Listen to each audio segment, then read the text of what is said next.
Nice, sterile looking meeting room. Where is everybody?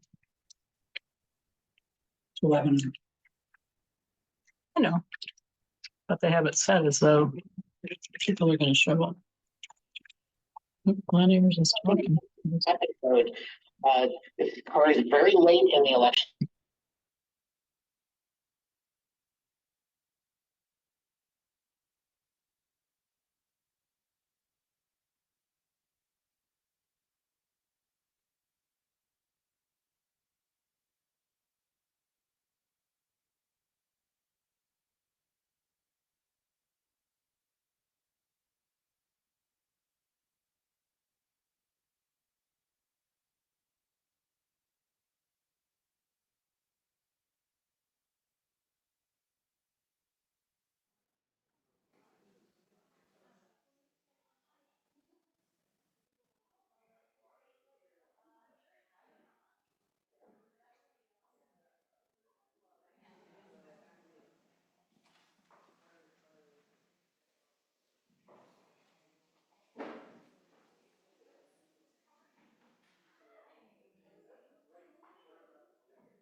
Awesome.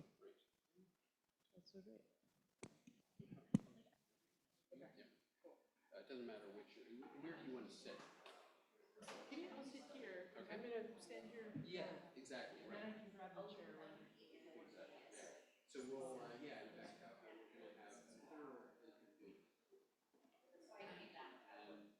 you'll get up and speak. And then we'll sit down. But I guess I'll just stay here. So I have.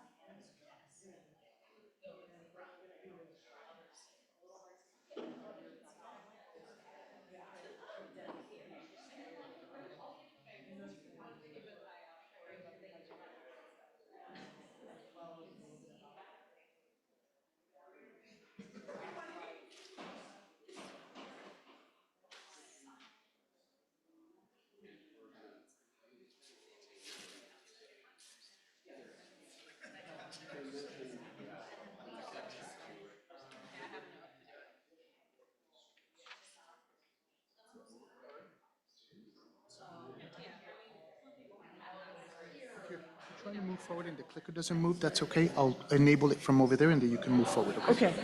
Awesome. Great.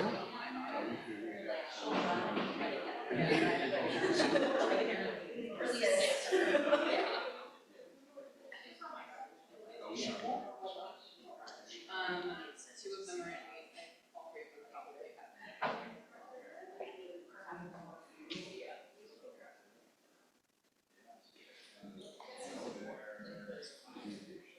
Thank you for coming.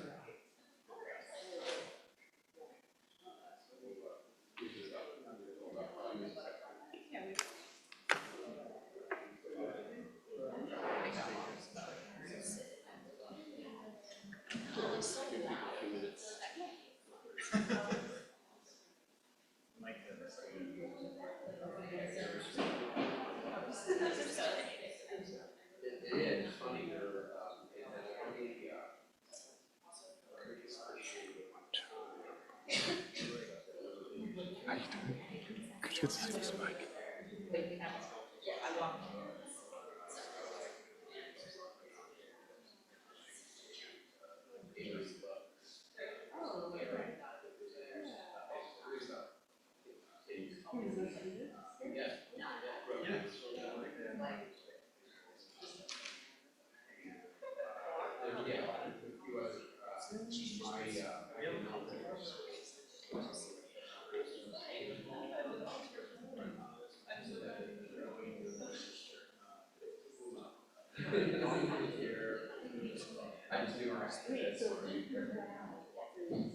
continue to walk across.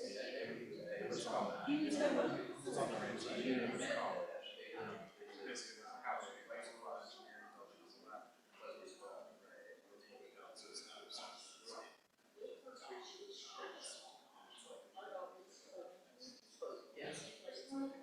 Right across the street.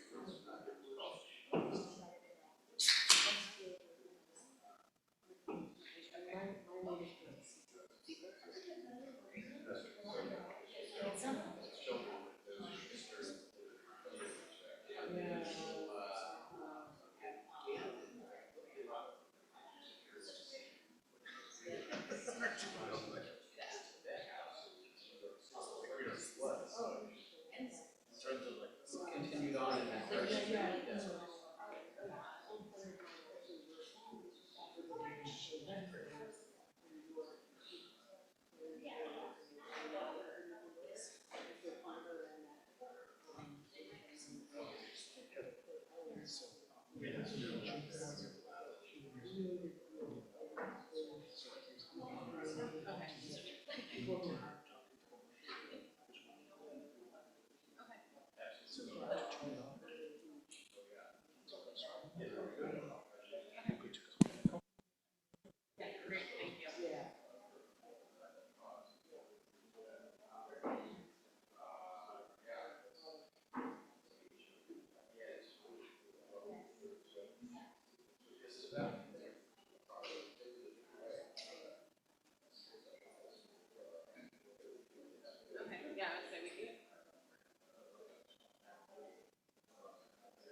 There's a couple online.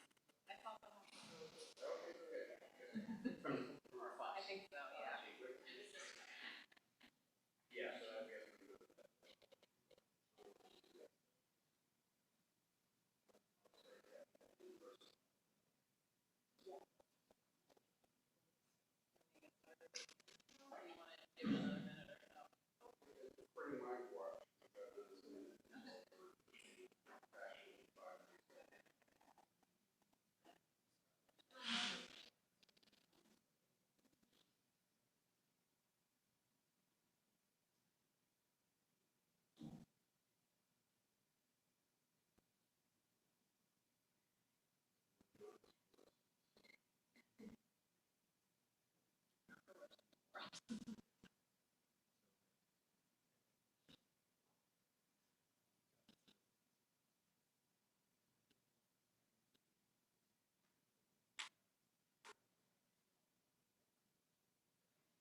Hello. Okay, I think we're going to get started. Hello, I'm Heather Kostick, the admin coordinator for the Penn Center for Science, Sustainability, and the Media.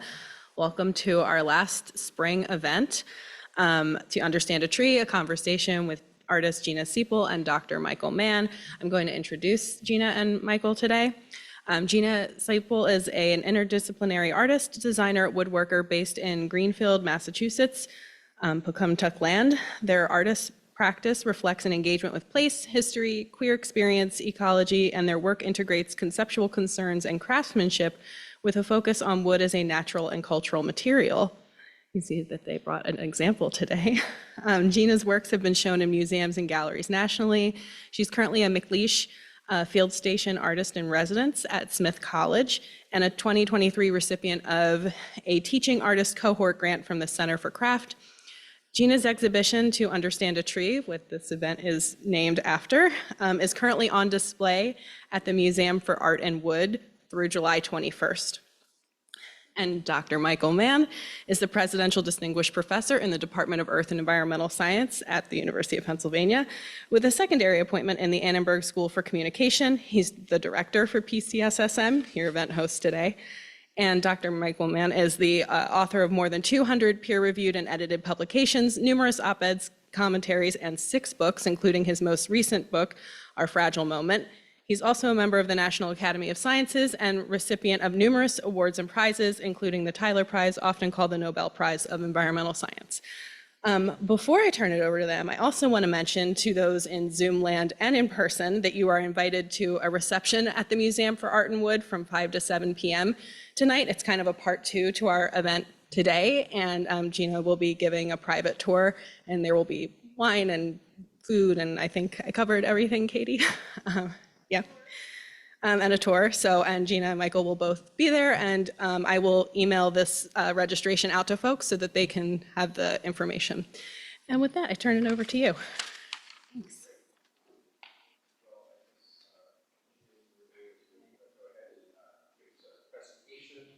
Make sure you're using these.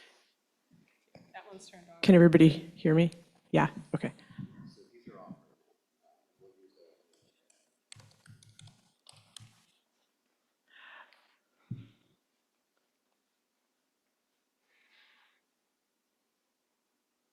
Okay, let me just get this adjusted right. So, hi everybody, it's really great to be here. My name is Gina Siepel. Thank you for the introduction, and I just want to start by saying thanks to Dr. Mann and to the Penn Center for Science, Sustainability, and the Media. I hope I got that name right, great, for having us today. And also thank you to the Museum for Art and Wood for making this connection happen and for working with me to present this exhibit. So what I'm going to try to do is I'm going to try to kind of just put in context and kind of briefly outline the work that I've done that's on the exhibit. And I'm just going to share a few images. I'm going to try to really condense it. This is like a 6-year project that I'm going to do in like 9 slides, so we'll see how that goes. The work is called To Understand a Tree. That is both the title of the project and the exhibit. The project has been a 5 to 6 year engagement in the forest in Western Massachusetts at the McLeish Field Station, which belongs to Smith College. I've been working there as an artist in residence, and I have a close collaborator who is a naturalist and botanist whose name is Kate Wellspring. I've also worked closely with ecologists and biologists and lots of other community members, faculty, staff, and students at Smith College. A little bit of background, I've been working with wood for a long time. I grew up around woodworking, and I grew up around forests in a very rural part, mostly forested, of Western New York State. Wood, over the years, became my artistic medium, as well as it became a way in which I made a living. And so this material is something that I feel like very connected to and very close to. In front of me here is one of the Meliai chairs. These chairs are in the exhibit. We just grabbed one impulsively on the way out the door, bending a few insurance rules, I'm sure. These chairs are in the exhibit, and you can sit in them in the show, so please come to the reception and you can get a chance to sit in the chairs. Over the years, I've made many projects that deal with environmental themes. Working with environmental questions has just been a sort of abiding concern of mine over a long period of time, and these projects always involve making wooden objects. In 2017, I was exposed to, through Radiolab interview, the research of Suzanne Simard, who's a forest ecologist. Many of you are probably familiar with her research.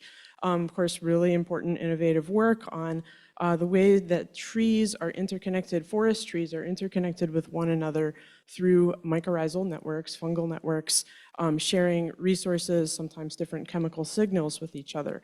And I had not been familiar with this research before, and when I heard her talk, it was just like, kind of like a light went off for me, and I thought, well, if trees are in this kind of, you might say ecological community with one another, if they're interacting with each other in these ways, how does this change how I feel about working with wood? What does this mean for woodworkers? And so I wanted to make a project that focused on this question. I hadn't really dealt with the ecological questions around the origins of the materials that I've been working with in my previous projects. Around that time, I was invited to propose a piece as an artist in residence at the field station, and so I proposed that we would begin by looking at a single tree in the forest. We would look at it in its context, in its ecological community. We would try to learn as much as we could about it through natural history observation, through conversation with people with specific scientific expertise and with other forms of expertise. And we would also kind of do like relationship work, like shifting how we are in relation to this other being, this living being that we call a tree, that we very often take for granted in our world, in our environment. What I originally proposed, and this changed quite a bit, was that after an extended period of observation in the forest, we would cut the tree. And I would use this tree to make chairs that would then go into an exhibition along with video and other artworks based on the period of observation. The reason that I wanted to do that was that I felt that there was something to be learned from holding myself publicly accountable to the act of using wood from a tree in the forest. And I felt that there was, I didn't really know what I would learn from that, but I felt there was some value in this kind of public act of accountability.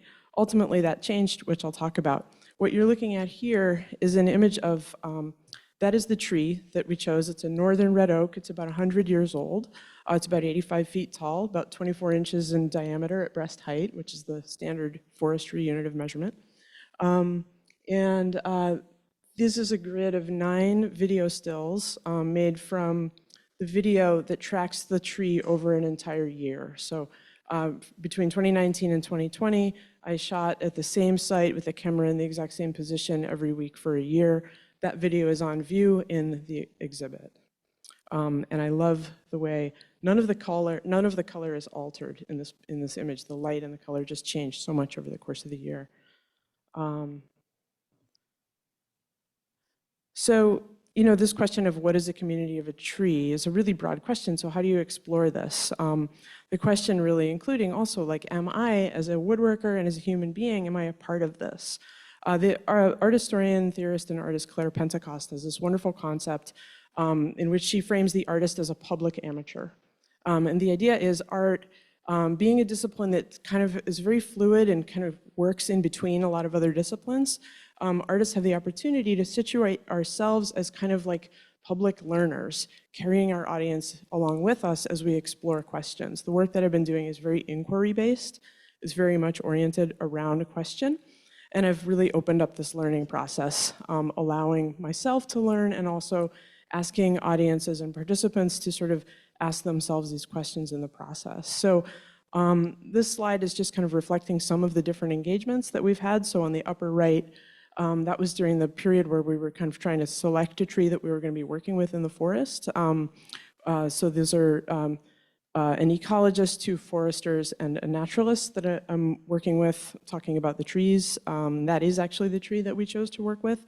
On the lower right, a class visit with a Smith College ecology class. I've done many visits with classes throughout the whole 5 years, having great conversations with students about this project. And on the left is a hand-drawn map of the project site, which is 85 feet in diameter with the tree at the center, marking out all of these different kinds of observations that we've made and experiences that we've had in the forest during our time working there. So I thought it'd be great to talk today a little bit about carbon. As a sculptor, I have an abiding interest in materials. and in what they are, as well as in how we can work with them. In this project, I developed a special focus on carbon. I'm interested in this paradox of the element of carbon, that it's both present in all living beings, it's essential to life, but right now it's also kind of like threatening life through excessive release into the atmosphere by the burning of fossil fuels. So there's been a few different engagements with carbon. On the left-hand side, there's 2 different public events that we held in the forest at the project site. The one on the top was with a mathematician, engineer, and old-growth forest expert named Bob Leverett. Bob has developed a very precise method of measuring the volume of a tree, which is like a very difficult thing to do because it's like a complex organic form. And he's developed these sort of calculations where he can very accurately assess the amount of carbon that is sequestered in a given tree, and then also to understand the growth rates of that tree. And that has had really interesting and vital implications for the practice of forestry, for how it's determined which trees are cut or not. What Bob was able to calculate with our tree in this event was that there's about 1.5 tons of carbon in this tree, which roughly equals about 12,000 miles of driving in an average car with an internal combustion engine. So that's one way to think about carbon, quantifying and calculating. A totally different way to think about it, in the lower left, an event with a meditation teacher, Bernadine Mellis. The event was called How to Breathe with a Tree. Tree breathing was a sort of contemplative practice that I developed through my visits to the site.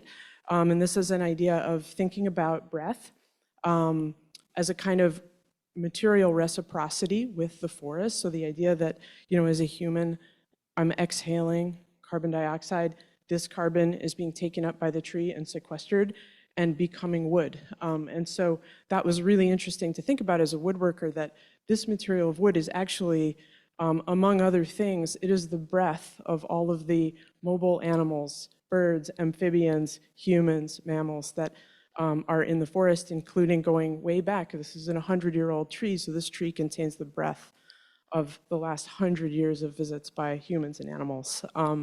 So this event was one in which we shared this meditation practice with groups and then had discussions about the process. Carbon in the artwork on the right, this is also on view in the exhibit. Carbon study forest floors. So these are cones of the eastern white pine. Eastern white pine is a really, really important keystone species in New England. And these are cones that we gathered in the fall at the field station, and I carbonized them in a very special burning process that is usually used for producing drawing charcoal, which is something that I also make, and they're displayed on a pedestal made of OSB, which is a very industrially produced, but considered to be sustainable wood material. So as I was going along, spending time in the forest, getting to know this tree, getting to know the site, I was really, really soul-searching in a way about whether or not it was really the right decision to cut the tree. This led to a very deep engagement with indigenous philosophies. In particular, this idea of the honorable harvest.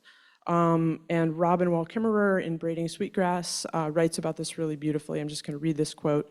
"The taking of another life to support your own is far more significant when you recognize the beings who are harvested as persons, non-human persons vested with awareness, intelligence, spirit.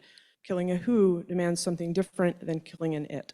So I think what was really powerful for me about this was really realizing that as humans, we're heterotrophic organisms. We can't make our own food through photosynthesis, and so we are destined to consume. And so the question really becomes how much and how, at what speed, at what pace, and in what way is harvesting practiced. And I felt that the philosophies like the honorable harvest, many of which come from indigenous communities, offer a really kind of grounded way for thinking about this. As a white, Western, secular academic person trying to engage with these philosophies, I came up with this idea, really working to not appropriate these philosophies, but to try to learn from them as myself in this situation, thinking about it as imagination, intuition, and information, that these things were kind of converging in these decisions about how to harvest, specifically in relation to this one tree. On the information side of it, a couple of things that led me to choose not to cut the tree. My collaborator, Kate, who's a naturalist, did a study of seedling mortality. So we had a massed year among the oak trees in 2020. We had a huge growth of seedlings all around the tree. There were like over 800 of them. And then she counted over the subsequent years at how many of those seedlings died, right? So most of them become food for other organisms and they don't make it. So just seeing that happen, learning from Jimmy Grogan, who's a forest ecologist and horticulturalist at Smith College, that the probability of any individual acorn actually becoming a mature 100-year-old red oak tree is almost zero. It's almost nothing. So a tree, realizing that a tree is actually almost like an everyday miracle. And then lastly, Bob Leverett's research, the importance of carbon sequestration on a large mature tree right now in this moment with climate. And all of this together with the sort of relational aspect of the project led me to decide not to cut the tree. So what did we do instead? Paul Wetzel, who's the ecologist and field station manager, was on the lookout for white ash trees that had been killed by the invasive insect, the emerald ash borer, which I think has also affected the forests of Pennsylvania quite a bit. So that's Paul on the left. Oh, I didn't change the slide here. Sorry, there we go. Okay, so that's Paul on the left cutting a tree that was killed just a few months earlier by this invasive insect. And then I worked with a crew of friends to hand split the logs on site in the forest. And then I started to develop the chairs that I wanted to make for the exhibition out of that material. So that enabled us to bring in this question of the ecological impact of invasive species and to work with this material that had basically a lower environmental impact.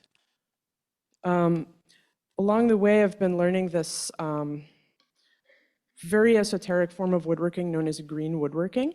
And this is a way of working that basically eschews industrial processing of the material. So this is all done by hand, by splitting and shaping these pieces, engaging very closely with the biological characteristics of the material. This piece is called 1/2 log divided into a chair and scraps, and this is on view in the exhibit. You can see on the right, that's the log that the piece on the left came from. So every bit of waste I collected through the process and displayed it in this kind of installation. This is a piece that really began with a question. I really wanted to see, like, how much waste is produced by this process. And then I realized through displaying it in a particular way that I could also kind of tell the story of the making of the chair through all of the scrap. Just going to talk really quickly about a couple other pieces in the show. So thinking more about the sort of characteristics of plants and particularly of woody plants like trees. There's 3 variations on a shaker chair in the show, and this one is called Variation on a Shaker Chair Time. And what I did with this piece is I incised the growth lines from the tree in basically in decades. So you can see on the right, that's a process image where I sort of traced out the every 10-year growth ring, and then I kept transferring those marks around as I split the pieces, and then in the final piece, I carved and painted those lines, so the tree basically, the chair becomes a record of time. And then the next piece here is Variation on a Shaker Chair Light. And so this is also a greenwood shaker chair, which has been coated in cyanotype fluid, which is a light-sensitive kind of photographic technique, and exposed, which you can see on the right, on the stump of the tree that it came from. So this is that same tree that was killed by the emerald ash borer. And so this tree becomes a record of light. Trees, of course, are time plus light plus water plus soil plus breath and many other things. This is just an image of the show. Oh, sorry, I didn't change it here. I'm trying to manage 2 clickers. Image of the exhibit. Please come. I hope to see you all there tonight. This just gives you a little sense of some of the other work that's there that I'm not going to talk about. And the last thing that I'm going to share is just an excerpt from some of the videos. So there's 2 durational videos. Going back to that first image I showed, There's one durational video that covers the entire year in the tree's life, and there's one that covers a long summer day. So I stayed at the tree from 5 in the morning till 9:30 at night one day, just shooting like every 45 minutes or so, like a couple of minutes, and then so both videos are cut together. There's also an original piece of music that was composed and performed by cellist Vernon David, in which he's responding to the shifts in light and the ambient sounds in the forest and creating a musical kind of accompaniment to the piece. So this excerpt is about 3 minutes long, and it just sort of starts in the middle because in the installation, which is on view at the museum, these loop asynchronously, so you never really see the same thing twice. So I'm just going to go to this now, and then we'll move into conversation.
All right, thank you.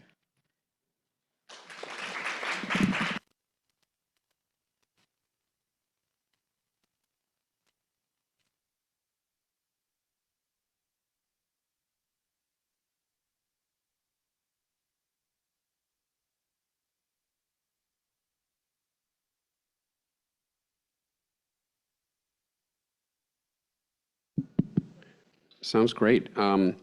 So yeah, there's so many things to talk about here. One thing that just struck me with the video and your collaboration with the musician, Vernon, was the use of dissonance and pizzicato. And I'm wondering, was this a direct collaboration between the two of you? Did you have ideas that you expressed to Vernon that he tried to sort of bring out in the music? And how does that tie into sort of the affect, the way you want audiences to feel as they observe and listen? That's a great question. Thank you. And if Vernon's out there, he will really like that you asked that question. So the collaboration was one in which I understood the way Vernon works as a composer and the sort of music that he creates and his essentially his artistic values underlying his compositional practice.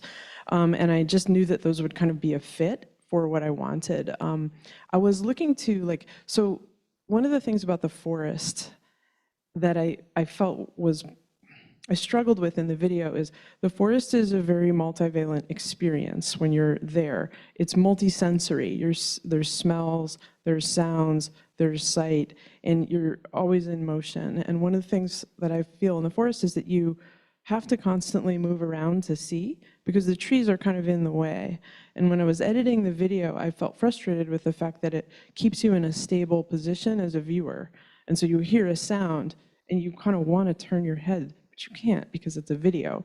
And so I wanted to augment the auditory experience. And I'm a birder, and so the videos are, of course, very much edited for birds. And so there was already a really strong kind of audio experience, but I felt like I wanted to push it.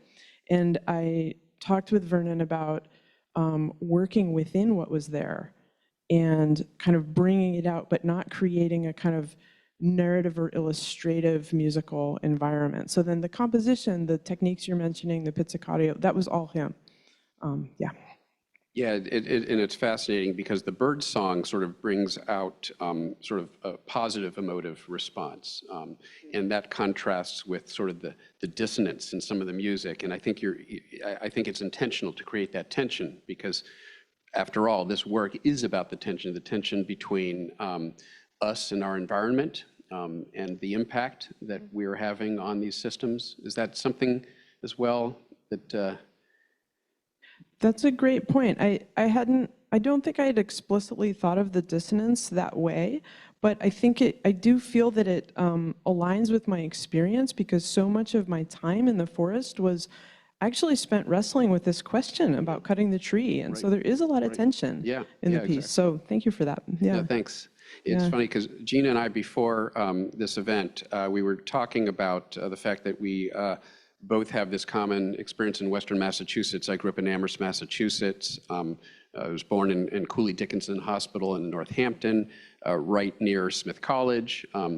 This project that Gina's working on, I think, is Smith College is involved in that.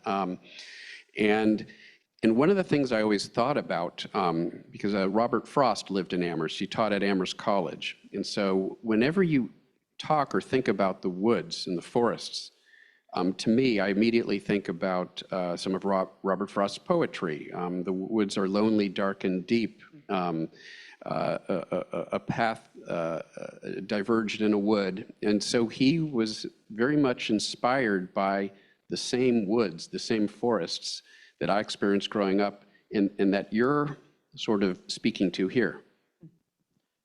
That's a great point. It's funny to me that no one has brought that up before in regards to this project, and I really haven't thought about it, but it's absolutely true. And, the forests of Massachusetts are a very literary place, actually. I think for me, a primary relationship is the writing of Henry David Thoreau, who I'm much more actively engaged with than with Frost. But I love that, and I feel like I need to now dive into Frost's writing a little bit more. And let's not forget the Belle of Amherst, Emily Dickinson. Of course. Again, so there's a tradition, interestingly enough. And another theme here that I think is really interesting, and our center here, the Penn Center for Science, Sustainability, and the Media.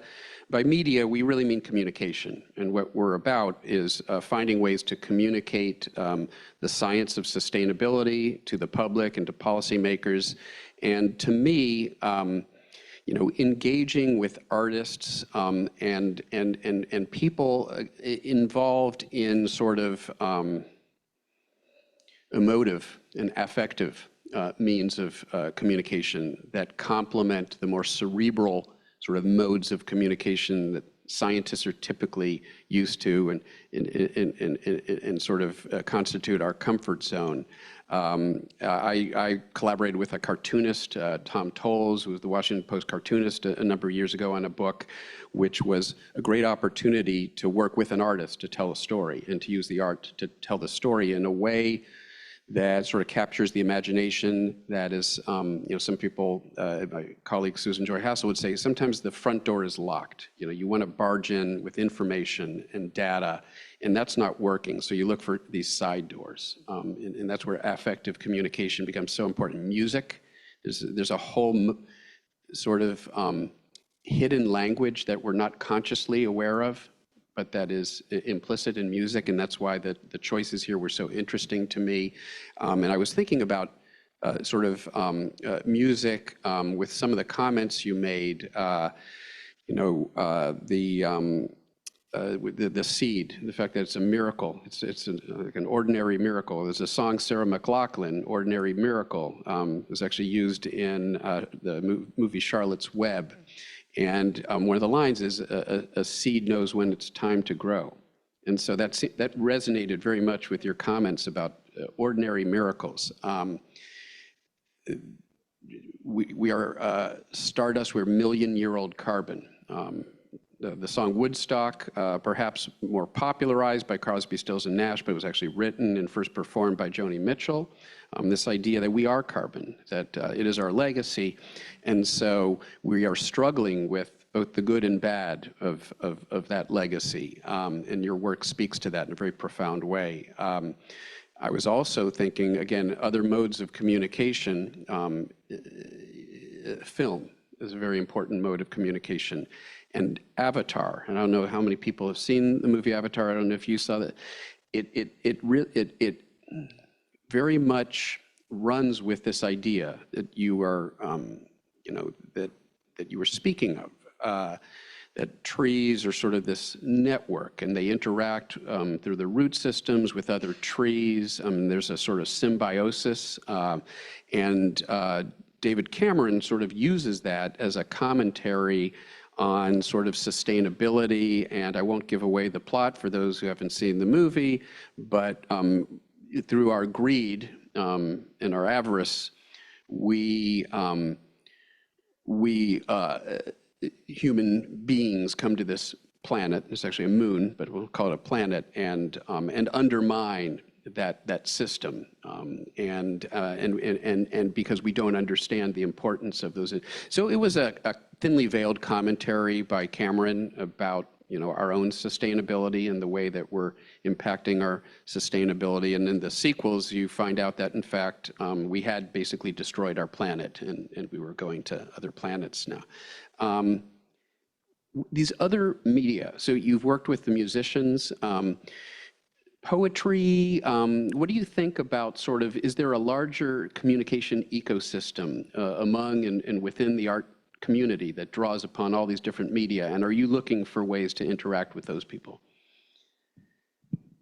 I mean, I'm not sure exactly what you might be referring to, but I would say there's a huge realm of interdisciplinarity in arts, both across different disciplines within the arts. I mean, my own practice engages woodworking, design, sculpture, video, performance, social practice, ecological practice. Exactly. And music, as we music, saw here. right. Yep. So many different things, and many people collaborating across disciplinary boundaries. And I think there's also like a very, very strong interest right now in collaboration with sciences and humanities as well in the arts. I think art, as you're talking about art and effective communication, I'm thinking about, I think this moment in art, I actually personally believe, although it's difficult, this is an amazing time to be an artist because the field is so wide open. It's very pluralistic. And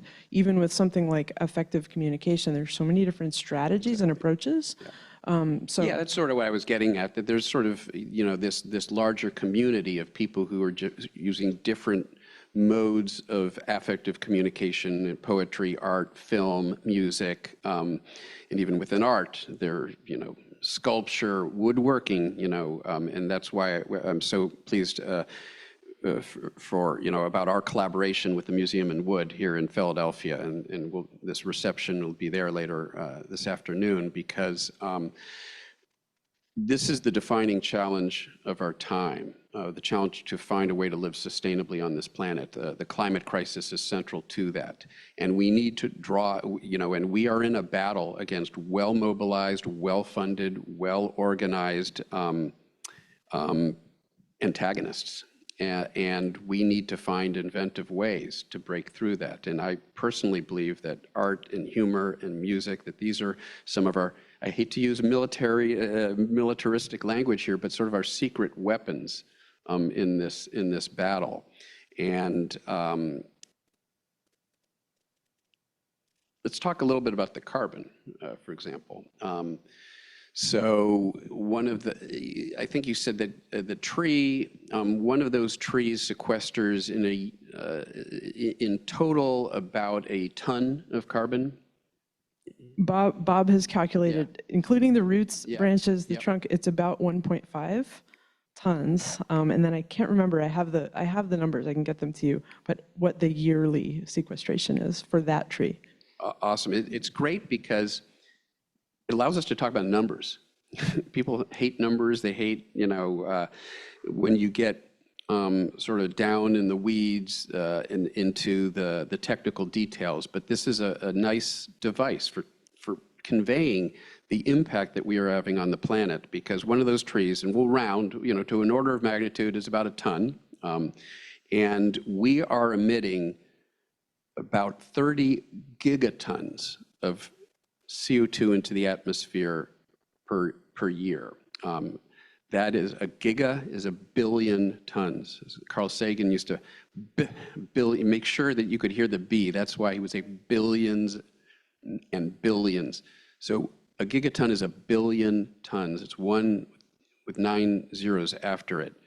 That's how much CO2 we're putting into the atmosphere. 30 billion of those trees. And it gives you a sense of the scale. It gives you a sense of the challenge, for example, when we talk about natural climate solutions, reforestation, afforestation. It's important, it can certainly help, but if we don't do something about the spigot of CO2 that's open, none of these natural solutions are going to be able to offset the impact. So it really brings us, that discussion really gets at the center of the climate crisis and the larger impact we're having on our environment. And is that something you're sort of thinking about when you put out those numbers to convey? Yeah. Absolutely, yeah. I mean, I think, climate, like trying to have a personal relationship to this really complex and really huge issue and really urgent issue is really at the core of what motivated this project. So it was partly motivated by my encounter with Suzanne Simard, but in the bigger picture, it was like, what are we doing? What does it mean to be doing what I'm doing as a woodworker and as an artist in this context? I think a lot about time. Time is the theme here. To understand a tree, time is the name of the video installation. And of course, a tree is basically time embodied. So I'm curious, I was working on these chairs last fall. I was making these chairs, and I was in my studio, and it's all handwork, and it's like draw knife and spoke shave and all these old-fashioned tools, and it's a slow process. And my sense has been that slowness is like part of what's important. It's part of what's valuable about this technique and about this way of thinking about being in the forest, about climate. And as I'm doing this, I went to UMass, where Bill McKibben gave a talk, and his central message is urgency. It's time. I was a UMass brat growing up. Right, by the way. right. Yeah, so he came, and UMass was a great place for him to talk about his third act movement, because there's a large population of people who are involved with that in the area. And I really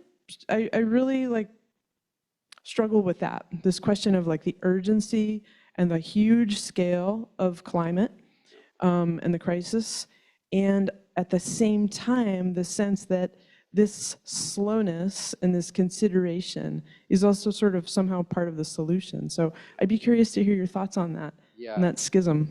Yeah, thanks. It's really a great conversation to have. And again, I hearken back to that line, from Joni Mitchell, we are billion-year-old carbon. My most recent book, Our Fragile Moment, is about Earth history, about 4+ billion years of Earth history and what we can learn from it when it comes to this challenge that we face today. And it's a challenge of timescales, just as you say. We are billion-year-old carbon. The Earth system sequesters carbon over millions and millions of years. We are unsequestering that carbon on a time scale. And so it comes back to time. Time scale is 1 million times faster. Over 100 years, we're putting as much carbon into the atmosphere as nature was able to bury over millions of years. And so we need to grapple with that. And it's so important to convey that, because that's what's so important. When people say, well, it was warmer before, CO2, the climate contrarians, climate deniers, well, CO2 levels have been higher, before, and the planet was warm back then. What's the problem? Well, the problem is nature had millions of years to adapt to those changes.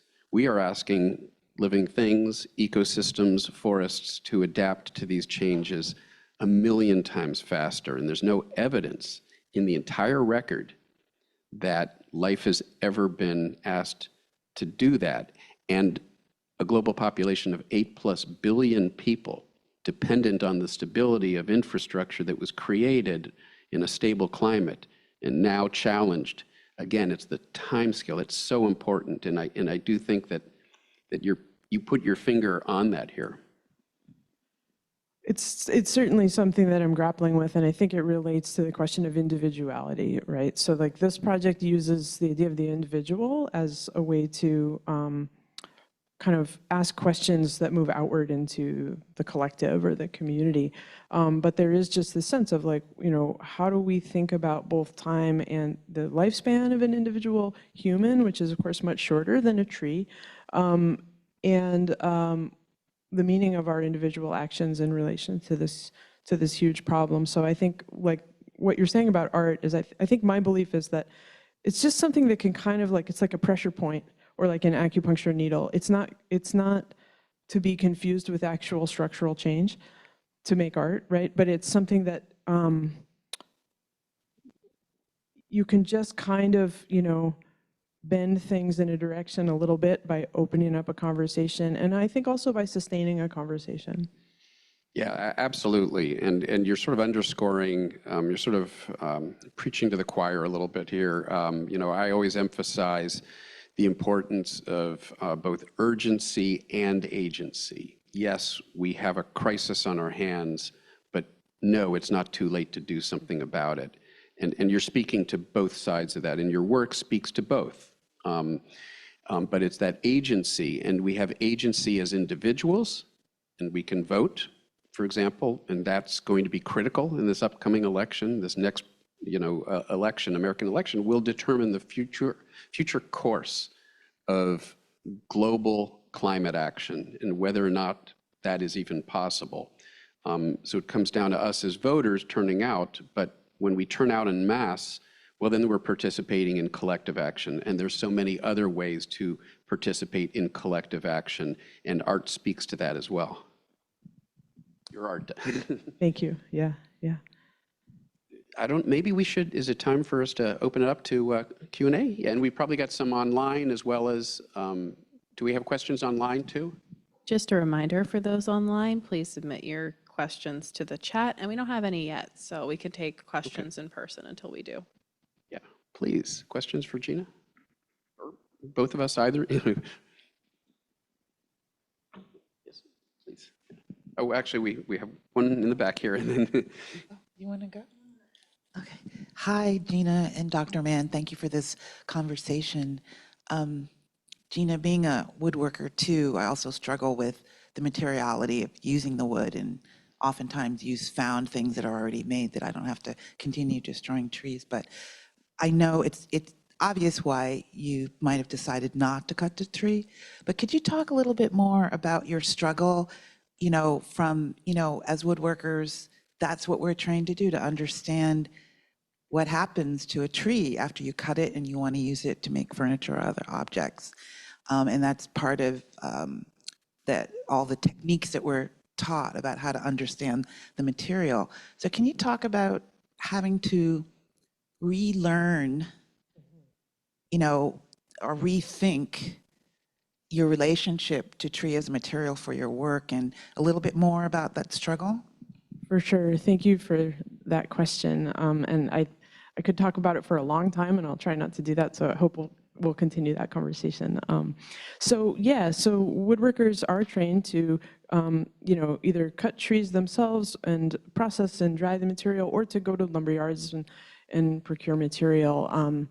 And I think it's also important to say, this project did not lead me to stop working with wood, right? I think, wood as a material still has a lower carbon footprint than most other materials that do some of the same work, like steel or concrete or plastics. It's actually, environmentally speaking, it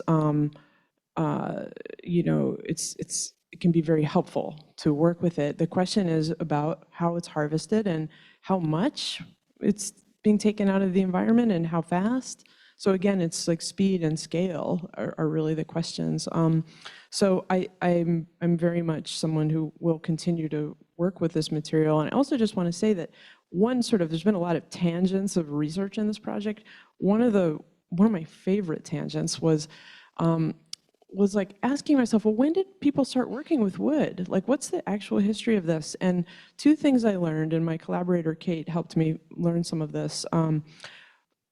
Humans were primates, and we evolved with trees. We evolved from arboreal primates. So actually, even in the morphology of our skeletons, trees are kind of built into that. The way our shoulders evolved, our shoulder joints, the way some of the joints in our feet evolved, comes from climbing trees.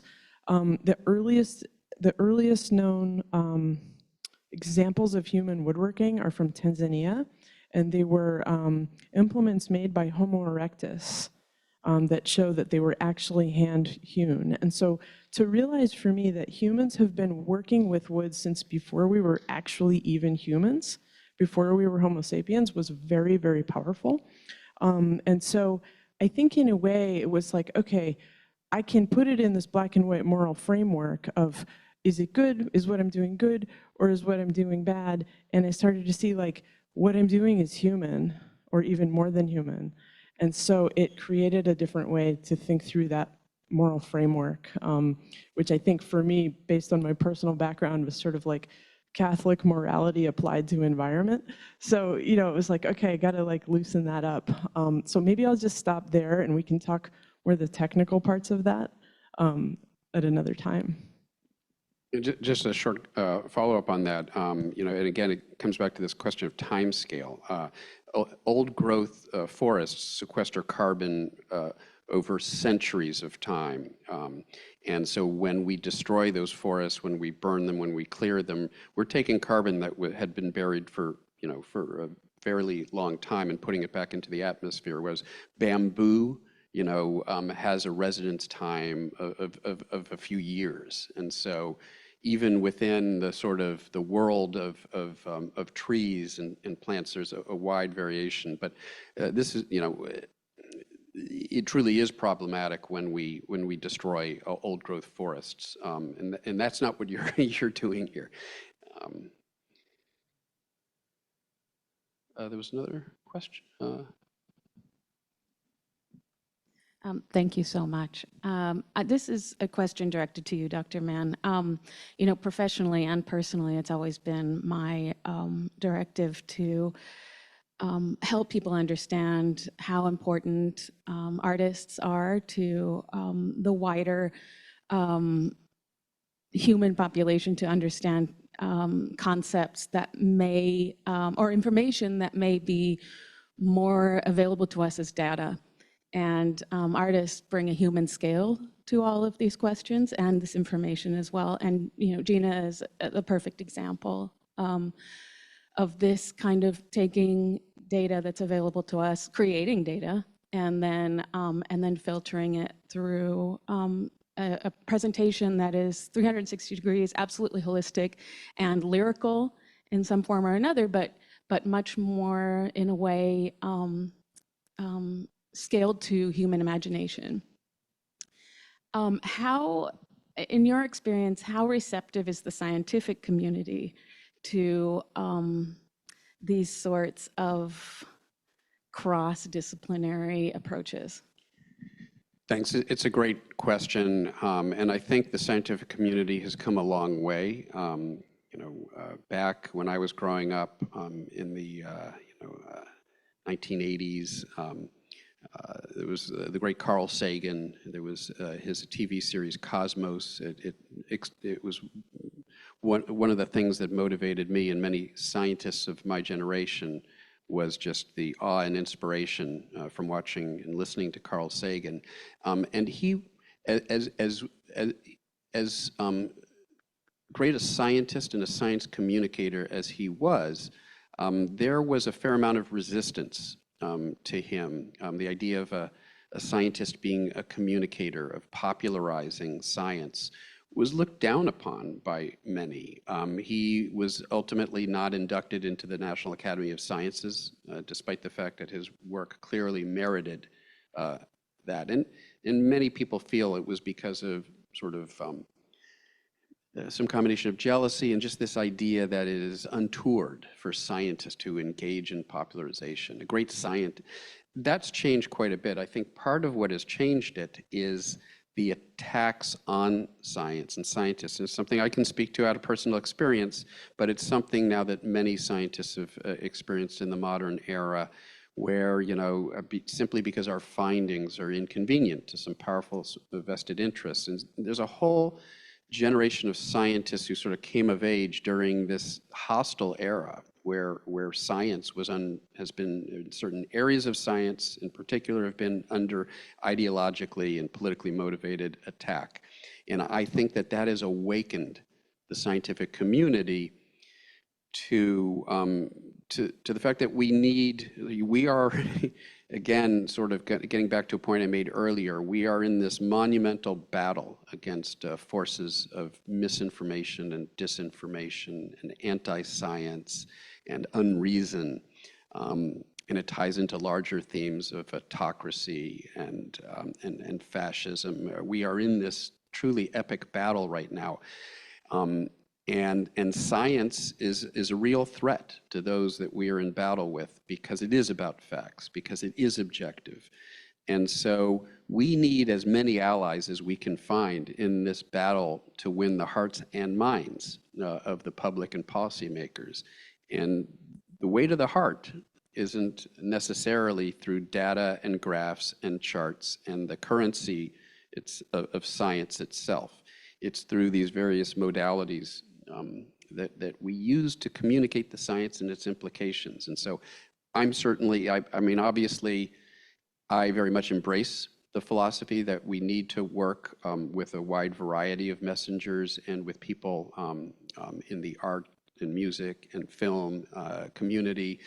But I think there's a growing recognition, and that is, for example, clear if you go to an annual meeting of the American Association for the Advancement of Science, AAAS, or the American Geophysical Union, the largest member organization of the earth sciences. There are dozens of sessions now on climate communication and the use of art and music and the importance of the humanities. So we've reached a point where I think that is being embraced, in part out of recognition that we need to work together to battle against these forces of unreason and illogic and anti-science.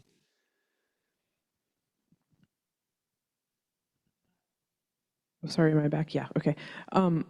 What you're saying really made me think about art and a parallel evolution that's happened, I think, because like I was educated in undergrad in the 90s, very much in the sort of modernist, like autonomy of art, art for art's sake kind of mode.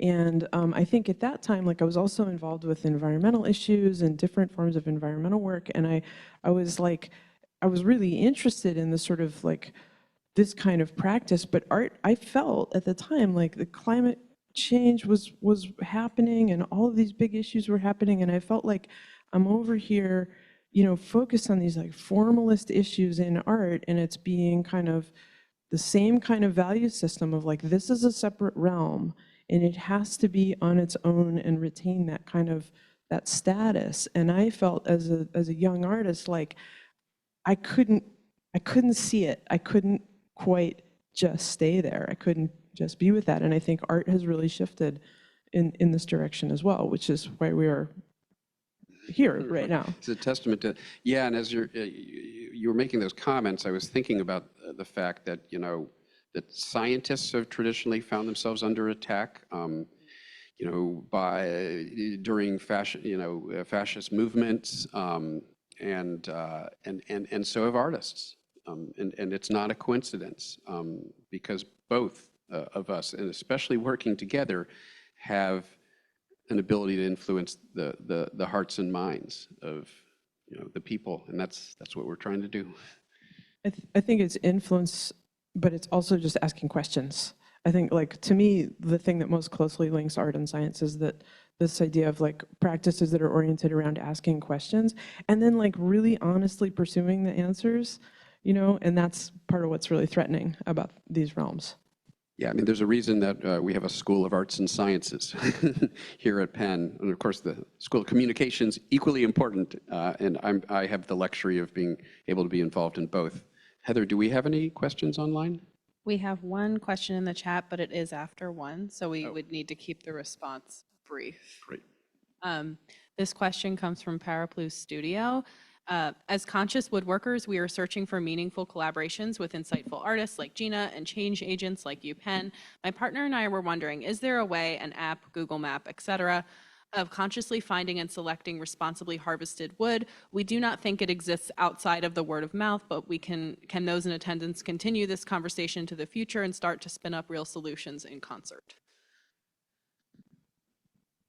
I do not know of such a resource currently in existence, but I see some head nodding from the museum team, so maybe something can be developed. But I think like that type of question is exactly the kind of result that I hope that this work will have, is to generate conversation about like, what are different ways we could do things? All right, well, Heather, any final comments? Just a reminder maybe about the where the reception will be and what time? Yes, just a reminder, and I emailed this out to anyone that registered, that there is a reception at the Museum for Art and Wood from 5 to 7 p.m., which is a counterpart to this, and Gina will be giving a tour of the exhibit, and it's really cool. Shannon and I already got to check it out, so I definitely recommend going if you can. Otherwise, thank you all for attending. Thanks, everybody.